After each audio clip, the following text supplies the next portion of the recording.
Aujourd'hui, nous avons l'honneur d'interviewer Francisco Diaz-Lizon, un citoyen engagé et humaniste, spécialiste de la gestion de l'eau et des crises. Fort de plus de 30 ans d'expérience, Francisco a travaillé en Amérique du Sud, en Afrique, en Asie et en Europe, acquérant une vision globale des défis de notre planète.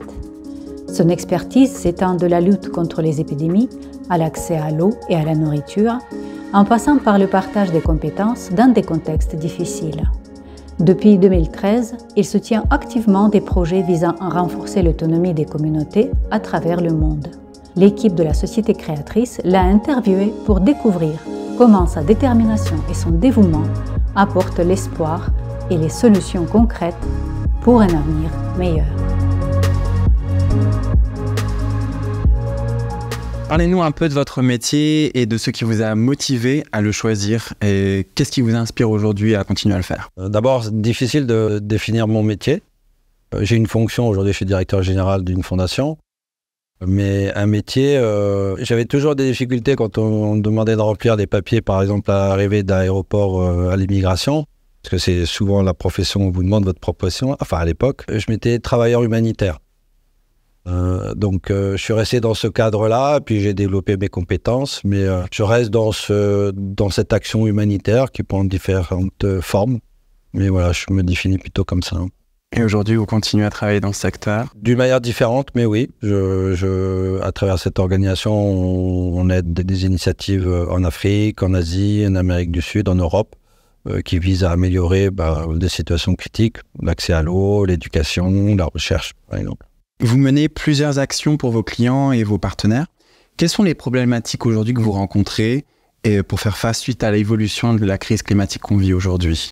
Bon, il y en a beaucoup, parce que tout dépend de l'interlocuteur. Si je m'adresse à des chercheurs, des gens du GIEC par exemple, et ils sont fatigués, on va dire, ça fait plus de 40 ans qu'ils tirent la sonnette d'alarme, à travers les rapports, des diagnostics assez percutants, assez clairs, assez précis. Par contre, si on parle avec des nomades dans le désert subsaharien ou des éleveurs de bovins en Argentine, ils vont pas percevoir les choses de la même manière parce que eux, c'est leur quotidien qui est en jeu et donc leur survie surtout. Donc les barrières sont pas les mêmes. Du côté des scientifiques, on va plutôt avoir un manque d'écoute, un manque de prise en compte des recommandations, et du côté on va dire des utilisateurs du quotidien.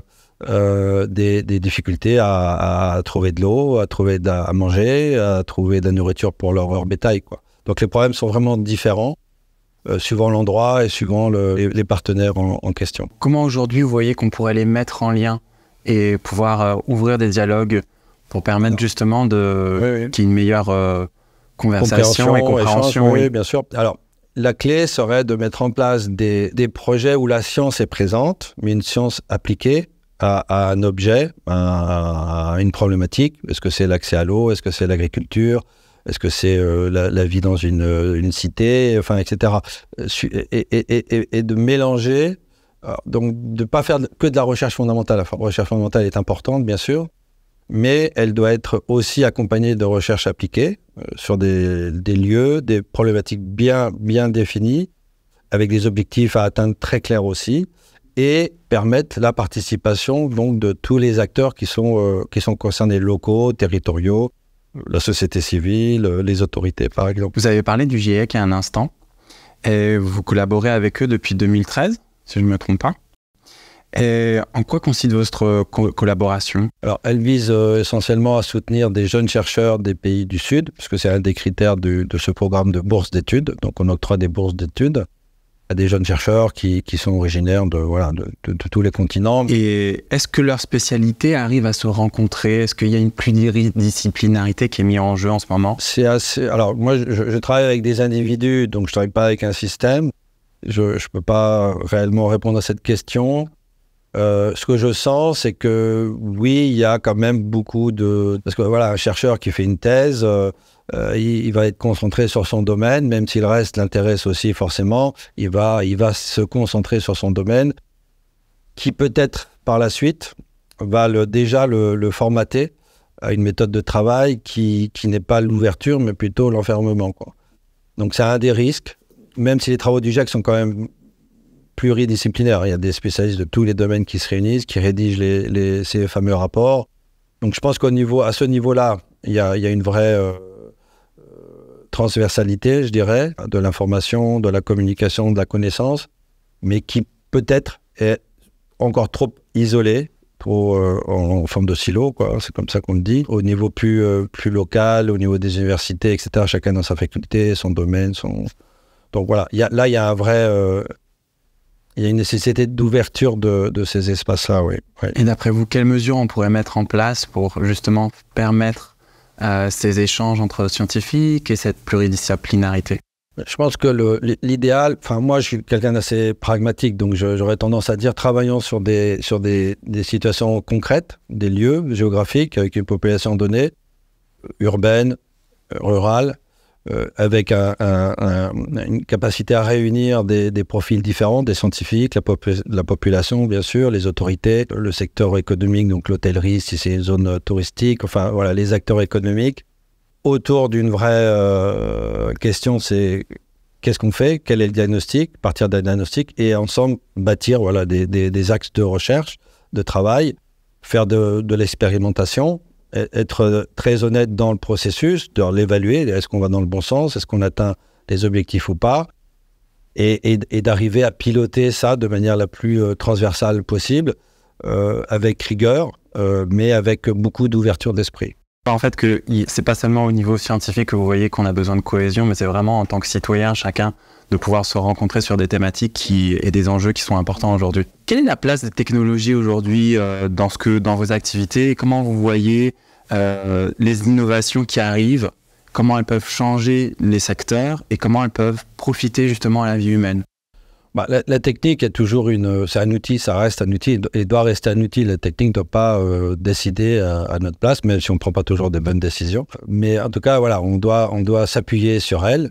Elle doit permettre l'évolution, le développement, le mieux-être et pas la dépendance, pas l'esclavage des machines sur les humains. Donc ça nécessite, je sais qu'en ce moment il y a beaucoup de débats sur l'intelligence artificielle par exemple, beaucoup de débats sur voilà, quelles sont les limites, quel est le cadre qui nécessite d'être établi pour effectivement éviter les dérapages qui peuvent être dramatiques, c'est évident. Mais c'est vrai dans tous les domaines de la technologie, hein, parce qu'avant qu'il y ait des voitures, il n'y avait pas de voitures, il n'y avait pas d'accident de la route, quoi. Donc voilà, c'est un mieux-être. Comment maîtriser, en fait. Voilà, on peut se déplacer, on est un peu plus autonome si on peut remplir son réservoir de carburant, ou d'énergie. Ça reste un carburant.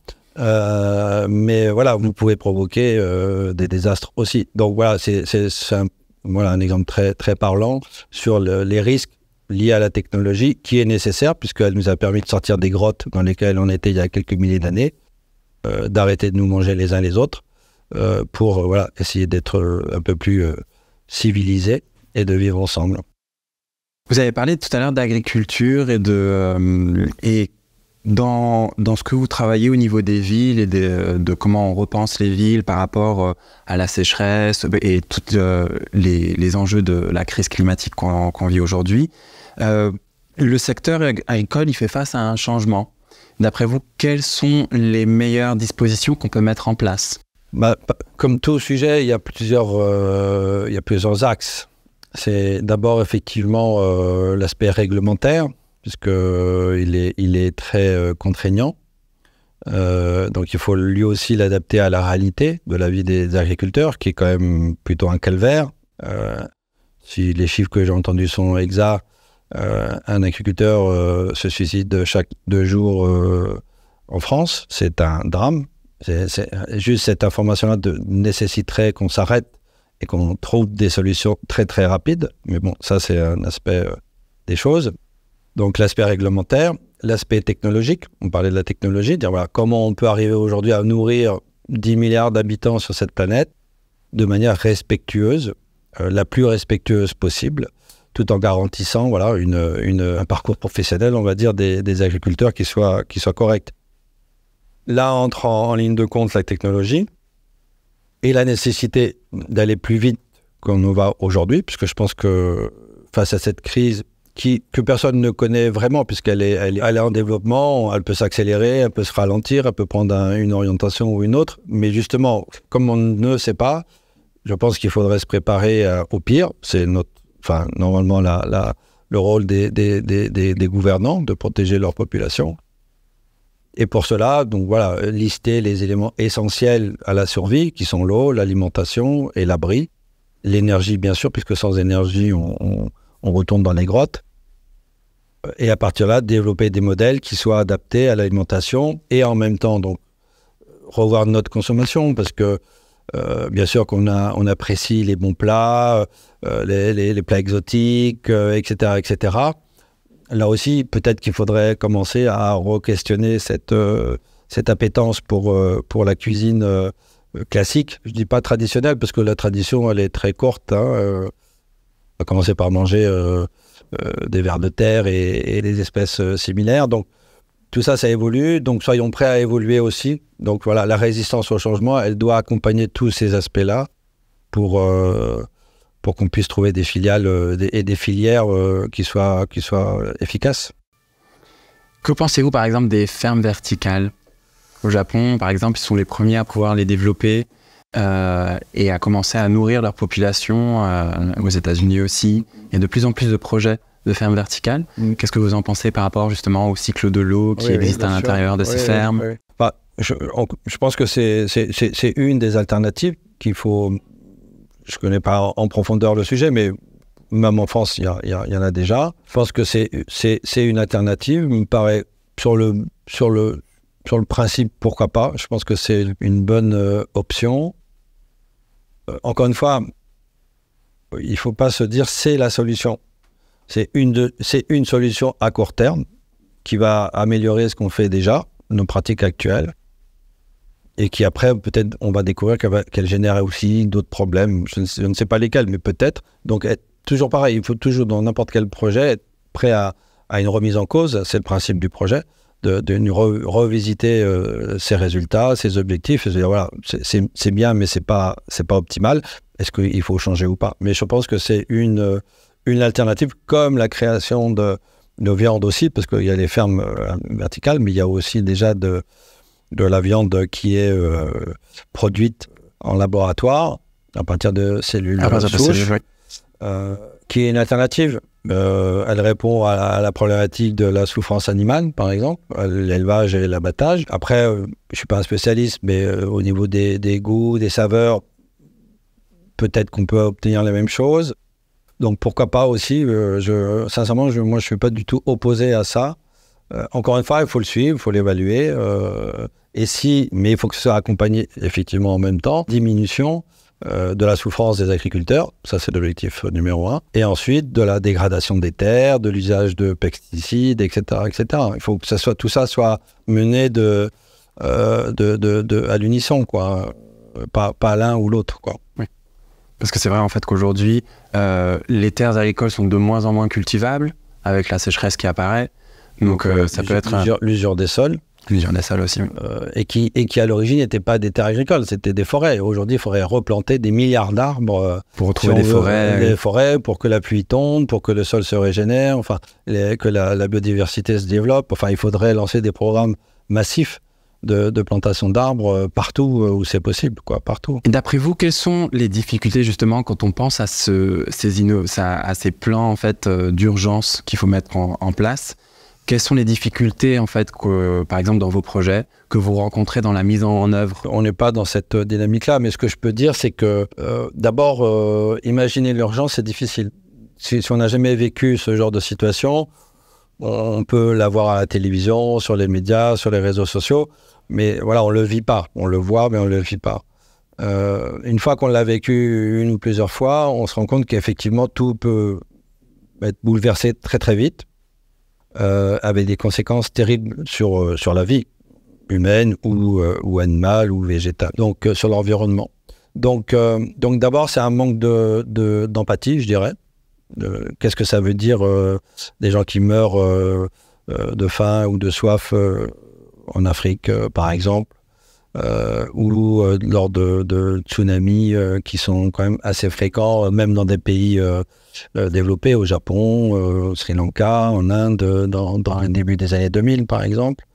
Fukushima, c'est plus récent, et même des pays riches comme le Japon sont victimes de ce genre de cataclysme et sont impuissants face à la prévention et ensuite, parce que tout le monde meurt, quoi. Dans ces cas-là, il n'y a pas beaucoup de blessés. Donc, d'abord, un manque d'empathie, de compréhension de ce que c'est une urgence, déjà. Donc, il faut travailler sur ces aspects-là.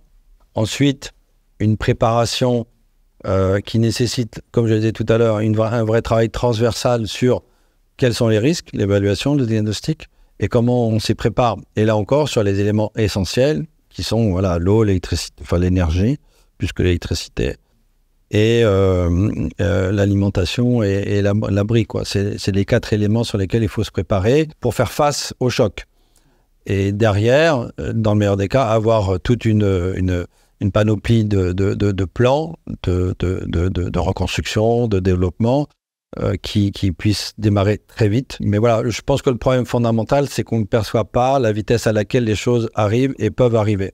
On imagine toujours, je crois que c'est une étude suisse qui a été faite par l'Université de Lausanne, qui dit que notre cerveau, il est pas apte à se projeter aussi loin dans le futur et anticiper des catastrophes de cette nature-là. Donc on va réagir, mais lorsque ça nous arrive. On va chercher à sortir de l'eau si on est en train de se noyer, ou des décombres si on est sous l'équilibre tremblementaire, par exemple. Mais on n'aura pas forcément pris le soin d'étudier si la structure de notre bâtiment elle est apte, s'il y a des réserves d'eau quelque part, enfin, etc., etc. Il y a une résistance, je dirais, malgré nous, quoi. C'est pas inné que de se dire il va se passer ça, il peut se passer ça, et je m'y prépare. Même si on peut retrouver ces problématiques-là sur des problématiques de défense, par exemple, de conflits internationaux, etc. Donc oui, il y a des dispositifs qui sont mis en place par les gouvernants, avec des armées, des stocks de munitions, enfin, etc. On se prépare à la guerre parce que pour garantir la paix, il faut se préparer à la guerre. Malheureusement, on en est là. Mais il faudrait faire la même chose sur les autres domaines. Il y a beaucoup d'innovations en fait, technologiques qui justement permettent de prédire et de voir justement, par exemple, tous les satellites de la NASA qui font le tour de la planète, qui permettent de voir l'assèchement des terres, le mouvement au niveau des océans. D'après vous, comment on pourrait mettre plus en œuvre ces technologies pour permettre à ce que vous disiez tout à l'heure, qu'on ne voit pas, on n'a pas l'habitude de prédire et de voir comment on pourrait anticiper et comment on pourrait faire justement pour arriver à... Alors, je pense qu'il y a des choses qui se font, mais là c'est un autre volet, c'est la communication. Je pense qu'il y a un vrai problème de communication et de transparence de ce qui se fait, déjà. Parce qu'il y a plein de choses qui sont en marche quand même. Enfin, pour exemple, le lancement d'un satellite, je crois que c'est il y a 2 ou 3 ans en arrière, qui a été lancé par la NASA en partenariat, je ne veux pas dire de bêtises, mais avec une institution française, parce que c'est le CNRS ou un autre centre de recherche, qui a pour but, pour mission, d'étudier le cycle de l'eau, mais au niveau de la planète. Donc ça prouve bien qu'il y a quand même d'abord une sensibilité à cet enjeu-là. On cherche à comprendre comment fonctionne le cycle de l'eau, parce que l'eau qui tombe à Paris, par exemple, elle peut mettre un siècle pour sortir au Havre, par exemple. Mais elle peut aussi prendre quelques heures pour sortir dans l'Essonne. Donc on connaît un peu les cycles au niveau local, mais très très peu au niveau mondial. C'est-à-dire que l'eau n'est pas propriété des terriens. Donc, elle ne devrait pas l'être en tout cas. Elle est le sous-sol en général, et l'eau en particulier. Mais on connaît très très mal son cycle, son déplacement, sa vitesse de déplacement, sa qualité à l'entrée, à la sortie. Et donc, du coup, là, il faudrait aussi se projeter sur une gestion de ces ressources, comme on est en train de le faire en Europe autour de l'énergie. Comment garantir une meilleure production, distribution de l'énergie. Il faudrait faire la même chose sur les autres ressources, quoi. L'eau en particulier, la nourriture bien sûr, parce que là, c'est tout ça qui est très questionné en ce moment, hein, mais elle vise ça, c'est-à-dire comment on garantit une cohérence dans la production d'aliments en Europe. Je pense qu'il faudrait faire la même chose avec l'eau, par exemple. Ça nous permettrait justement de pouvoir savoir où est-ce qu'il peut y avoir justement une redistribution des ressources. Des pays du Sud qui sont arides, comme l'Espagne ou l'Italie ou la Grèce, qui sont proies aux flammes, on voit bien, et la France va l'être aussi, d'après un des rapports du GIEC. C'est toute la France, on a vu l'été dernier, la Bretagne, l'Occitanie qui sont victimes d'incendies, et pas seulement la région PACA ou Grand Est, c'est toute la métropole et les territoires marins aussi. Il y a une vraie nécessité de développer, on parle des incendies, là aussi d'autres techniques, on parlait de la technique. Aujourd'hui, d'envoyer des pilotes dans leur Canadair, lancer des milliers de litres d'eau ou d'adjuvants avec de l'eau pour éteindre des incendies qui sont gigantesques, moi je trouve que les moyens mis en face sont ridicules. C'est les mêmes qu'il y a 50 ans, alors on a perfectionné. Voilà, il faut vraiment là mettre des moyens dans la recherche, dans les techniques, pour faire face à ce risque-là, parce qu'il est réel, on l'a déjà vécu, il va se développer avec les sécheresses qui vont se succéder, et donc il faut trouver des moyens de réponse plus efficaces. Je vais vous lire une partie en fait d'une étude faite par le professeur Mikhail Alushanov. Un certain nombre de scientifiques indépendants ont découvert que la Terre subit des cataclysmes cycliques se produisant environ tous les 12 000 ans. Chaque cycle est accompagné de modifications du champ magnétique terrestre et de puissants tremblements de terre, d'éruptions volcaniques, d'inondations, de vents violents et de variations brutales de température. Ces phénomènes sont associés à des changements dans le noyau de notre planète, alimentés par un rayonnement cosmique puissant qui résulte de l'interaction gravitationnelle avec l'univers. Le professeur Mikhail Alushanov, docteur en sciences géographiques, souligne « Le principal générateur de changements climatiques catastrophiques tout au long de l'évolution de la Terre a été et sera l'impact galactique sur le système stellaire lors de son passage à travers des bras galactiques avec des oscillations maximales dans la région des hautes fréquences sur une période de 12 000 ans. Que pensez-vous des solutions innovantes à l'étude qui sont proposées actuellement par la société créatrice ? Notre niveau de connaissance global sur l'origine de la vie, le développement de la vie et notre destinée, il est quand même assez réduit. On ne sait pas grand-chose en fait. Il y a une autre approche, pourquoi pas? Moi, je pense que toutes les recherches sont les bienvenues. Je pense qu'à partir du moment où elles éclairent la situation et nous préviennent de potentiels risques, écoutons-les et voyons qu'est-ce qu'on peut concrètement faire. Parce que de toute manière, moi, sans être un spécialiste de ces informations-là, ça me paraît tellement évident qu'on est un grain de sable dans cet univers, que notre formation, la formation de la planète et de la vie sur cette planète, elle est encore un mystère quand même. L'origine de l'eau sur la Terre, etc. Il y a plein de théories, plein de versions, mais globalement, il n'y a aucune certitude. C'est ce que j'ai dit tout à l'heure. On sait, de par certaines recherches, qu'il y a eu des périodes de glaciation, des périodes de réchauffement, etc. On sait que ces bouleversements ont déjà eu lieu et que pour l'instant, rien ne prouve qu'ils ne vont pas se reproduire. Quel que soit le cycle, la durée, 12 000 ans, quelle que soit la raison. Le tout, c'est que ça va arriver, c'est que ça peut arriver. Moi, c'est ça ma position. Donc, comme ça peut arriver, il faut s'y préparer. Pouvoir l'étudier et pouvoir... Il faut se dire, ça reste dans le domaine du possible, puisque a priori, il n'y a pas grand-chose qui ne soit pas possible, en bien comme en mal. Qu'est-ce qu'on fait pour s'y préparer? Comment on fait? On organise notre société, notre civilisation, en tout cas le pays, déjà, si on peut, face à ces enjeux-là, qui sont bien sûr liés à des aspects économiques, de société, etc., de culture. Tout ça, ça fait partie de notre problématique. Mais si on veut continuer à s'écharper sur des sujets fondamentaux, il faut qu'on soit en vie pour ça. Donc, comment on préserve notre existence, la nôtre et celle de nos descendants?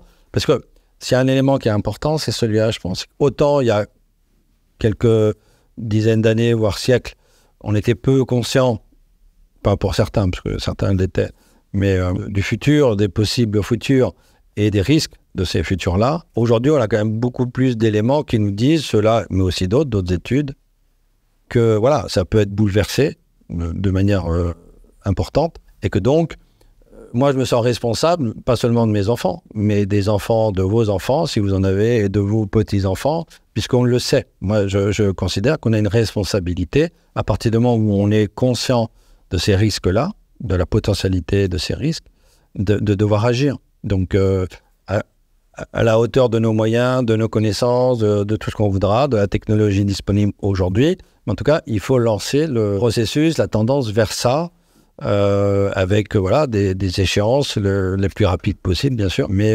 il faut une ligne très, très, très claire, quoi. Vous êtes spécialiste dans l'eau. Comment, par exemple, l'océan est important sur la planète et comment on pourrait le réanimer et comment ce cycle de l'eau dont on parlait tout à l'heure, seulement au niveau local, comment au niveau mondial aussi il est important. Aujourd'hui, par exemple, les microplastiques qui sont dans les océans, comment on pourrait faire pour justement réanimer l'océan? Là aussi, il y a déjà beaucoup d'initiatives en marche qui cherchent d'une part à récupérer ces plastiques, à nettoyer l'océan déjà. Différentes techniques de bateaux, de filets, de pièges, etc. qui existent dans l'océan, mais aussi dans les rivières, avant qu'elles se déversent dans les océans.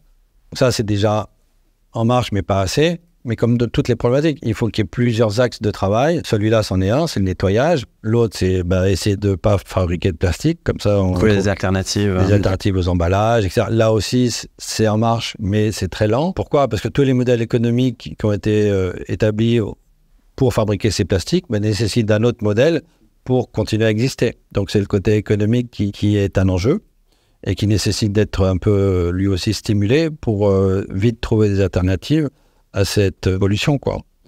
Ce qui se passe dans les océans, c'est ce qui s'est passé sur Terre, parce que la Terre était plus accessible, puisqu'on peut se déplacer facilement vis-à-vis de la chasse, quand on cherchait du gibier pour s'alimenter, quoi, de la coupe d'arbres, pour se chauffer, pour s'abriter, etc. On fait la même chose sur les océans, alors avec un peu plus de retard et un peu moins d'individus concernés, mais plus des grandes entreprises, quoi, de pêche, de prospection minière et tout ça, de pétrole, parce que c'est plus difficile d'accès. Il faut un bateau, enfin voilà, il faut d'autres moyens. Mais on est dans la même démarche, donc de destruction de notre environnement, puisqu'on en a besoin pour s'alimenter, pour s'éclairer, etc. On est dans la même réflexion humaine, quoi. L'être humain, il a détruit la Terre parce qu'il en avait besoin, tout simplement, pas forcément conscient de ce qu'il faisait, mais en tout cas, il en avait besoin pour survivre, se développer. Et on fait aujourd'hui la même chose avec les océans. Donc là aussi, il faut qu'on apprenne de nos pratiques terrestres pour limiter la catastrophe marine. Ouais. Ouais. Avec l'augmentation justement de ces cataclysmes et de ces tremblements de terre et tout ce qui survient en ce moment, que pensez-vous justement de la création d'un centre unique où il y aurait cette transversalité qui permettrait d'étudier justement la réanimation des océans ou le décalage des volcans, la décharge des plaques tectoniques ou la création justement de ce centre qui permettrait de mettre en conjoint les forces des différents pays qu'on puisse utiliser. En théorie, cet organisme, s'il existe, c'est les Nations Unies. Mais on en voit bien les limites parce que, encore une fois, on est à une étape de notre développement de l'espèce humaine qui s'est civilisée, qui s'habille, qui met des cravates, qui se déguise, quoi, autrement, mais qui reste sur des positions fortes, sur des choix de politique, de sécurité, enfin, etc. Donc les structures existent. Ce qui fait défaut, c'est la volonté et donc les valeurs des participants à ces structures de trouver ce consensus et cette facilité de recherche, de partage de connaissances et de ressources. On n'est pas prêt. C'est pas une structure qui va venir remplacer ce déficit-là, je pense. Alors, du coup, à mon avis, il faut plutôt déplacer ce rôle-là au plus près des lieux, des situations, et donner la capacité là où des gens seraient prêts à jouer le jeu, d'avancer. Parce qu'on ne pourra pas le faire de manière uniforme partout en même temps, parce que voilà, on est différents. On est une espèce, mais en fait, on est plusieurs espèces, je pense. Et du coup, je pense que c'est plus en donnant de l'autonomie là où des gens ont envie de faire des choses qu'on va avancer. Ça ne veut pas dire que ce sera la forme la plus optimale, mais en tout cas, ça permettra d'avancer et d'étudier ces phénomènes de manière beaucoup plus, même s'ils le sont déjà, mais beaucoup plus en profondeur et en transparence et en partage. Parce que peut-être ce qui manque, c'est aussi un partage d'informations. Un partage d'informations, oui. Et je vois en fait que vous voyez en fait qu'il faudrait qu'on travaille plus au niveau local. Et selon vous, quelles actions pourraient être mises en place pour aider justement au niveau local les gens à s'unir, à créer des liens et à leur favoriser de la communication sociale, maximiser leurs talents et leur permettre de trouver un vecteur plus créateur dans notre société? Alors, ce qui s'est passé, c'est qu'on est dans une phase de notre société qui a vu qui a vu se bouleverser ces rapports qui existaient auparavant. Pourquoi ? Il y a quelques décennies, les gens se déplaçaient moins, il y avait moins de véhicules, moins de transports en commun, moins d'avions, donc vous étiez obligé de connaître vos voisins, quoi. C'était l'obligation. C'était comme ça, c'était de fait quasiment impossible de faire sans. Ou alors aller vous isoler à la campagne ou à la montagne. Il y a eu, au milieu du siècle dernier, un bouleversement important, c'est qu'on a développé les villes, on a eu plus d'enfants, on a grandi, on s'est développé, on s'est multiplié, et on a choisi, la cellule familiale a explosé. Donc les enfants sont partis vivre ailleurs, les parents sont restés, et donc je pense qu'aujourd'hui on fait partie des nouveaux pionniers, parce que beaucoup de générations se retrouvent isolées dans une ville, dans un village, où vous connaissez personne, mais vous avez décidé de partir de Paris ou de Lille ou de Bordeaux, pour des raisons X ou Y, vous retrouvez un endroit que vous ne connaissez pas, mais vous cherchez un meilleur confort de vie, et du coup, vous ne connaissez personne. Déjà, il y a un tissu à reconstruire, d'échange, d'intégration, et qui n'est pas évident, puisque vous êtes obligé de travailler, donc vous n'êtes pas forcément chez vous dans la journée, donc vous êtes plutôt sur votre lieu de travail, donc vous allez rencontrer d'autres gens, mais sur votre lieu de vie, c'est très difficile de tisser ce réseau-là si vous n'êtes pas originaire de l'endroit. Donc il faudra plusieurs générations pour commencer à avoir ce tissu-là. Déjà, ça c'est un vrai paramètre qu'on ne peut pas réduire parce que c'est le temps qui fait les choses. Un autre élément très concret, par exemple, c'est l'école. L'école, bien sûr, elle est accessible à tous, elle est à proximité. Donc l'école, qu'est-ce que vous faites? Vous emmenez vos enfants à l'école le matin, vous les récupérez le soir. Entre-temps, ils sont dans un espace fermé qui est l'école, ils rencontrent d'autres élèves, mais il n'y a pas d'échange, très peu, il y a des associations de parents et tout ça, mais qui se fixent que sur des problématiques de la cantine, des horaires, de ceci et de cela, mais qui ne créent pas de lien, à part les anniversaires de copains, tout ça, mais c'est très, très, très réduit. Ce que je veux dire, c'est que, et un autre élément important, je pense, c'est le fait que pour travailler aujourd'hui, il faut se déplacer. C'est très, très rare que vous puissiez travailler sur votre lieu de vie, ou en tout cas à proximité. Il faut prendre les moyens de transport quand il y en a, public, et sinon vous prenez la voiture, comme beaucoup de citoyens. Donc du coup, en fait, là où vous vivez, vous ne faites pas grand-chose. Donc vous ne pouvez pas développer, c'est parce que c'est à travers l'action, c'est ça que je veux dire, c'est à travers l'action et l'action commune qu'on partage sur un projet, quel qu'il soit. Il faut construire une école, il faut construire un hôpital, il faut faire une route, il faut faire un pont, peu importe qu'est-ce qu'il faut faire, peu importe le sujet. C'est en le faisant ensemble qu'on va créer du lien, qu'on va se connaître, qu'on va s'apprécier ou pas, se respecter ou pas. Mais si on ne fait rien, ça n'aura pas lieu, quoi. Et donc, notre mode de vie d'aujourd'hui, il tend vers l'individualité plus que vers le développement des rapports sociaux ou autres. Donc là, il y a un vrai enjeu sur comment on vit et où on vit pour faire face à ça. Donc, il faut injecter d'autres sujets. Donc, la transition énergétique ou écologique en est un, par exemple, mais il y en a d'autres, l'éducation, la sécurité, enfin voilà, il y a plein de sujets qu'on pourrait aborder, mais arriver à créer ces espaces, ces lieux de débat, de rencontres, mais pour agir, pas juste pour parler, parce que si c'est juste pour parler, on le fait via Internet et puis c'est réglé. Il faut de l'action, il faut faire des choses ensemble. Je crois beaucoup, moi, à l'action réelle et partagée, qui va permettre ces liens-là. Et donc, voilà, une meilleure connaissance, un meilleur respect et peut-être de meilleures relations. Donc, se mettre en place des initiatives d'action. Il faut des actions. Si ça reste des mots, des idées, des perspectives, c'est bien, mais ça c'est vite oublié, quoi. Il faut de l'action, il faut des choses concrètes où on s'implique. Et donc, agencer, aménager notre mode de vie à ça. On parle de réduire le temps de travail, passer à 4 jours par exemple. Voilà, pourquoi est-ce que cette journée-là ne serait pas dédiée à une mise en commun des problématiques, des réflexions et après au passage à l'action par exemple. On parle du chômage des personnes de plus de 60 ans, des chômages longue durée, etc. Pourquoi pas utiliser, parce que les gens qui ont plus de 60 ans, en général, ils ont une expérience extraordinaire. Ils sont peut-être fatigués physiquement, mais en tout cas, pour la plupart, leur cerveau fonctionne encore. Ils sont passés par des expériences diverses et variées. pourquoi pas utiliser cette matière grise comme des conseillers mis à disposition de ces initiatives-là, par exemple. Une dernière question. Comment voyez-vous une société dans laquelle il serait confortable de vivre pour vous, vos enfants, ceux qui vous entourent et chaque être humain dans le monde? C'est le principe de la liberté, je pense, de pouvoir faire ce qu'on a envie tout en respectant la liberté de l'autre. C'est aussi simple que ça. À partir de là, tout est possible, que ce soit localement ou dans l'univers. À chacun son voyage, quoi. Mais voilà, les principes à respecter, à mon avis, c'est cela. Merci beaucoup. Avec plaisir. Ça a été un plaisir d'être avec vous aujourd'hui. Merci également. Partager vos visions et justement des solutions qui peuvent exister et comment les mettre en place. Disposer à en parler plus et à les mettre en œuvre surtout. Merci beaucoup. Avec plaisir.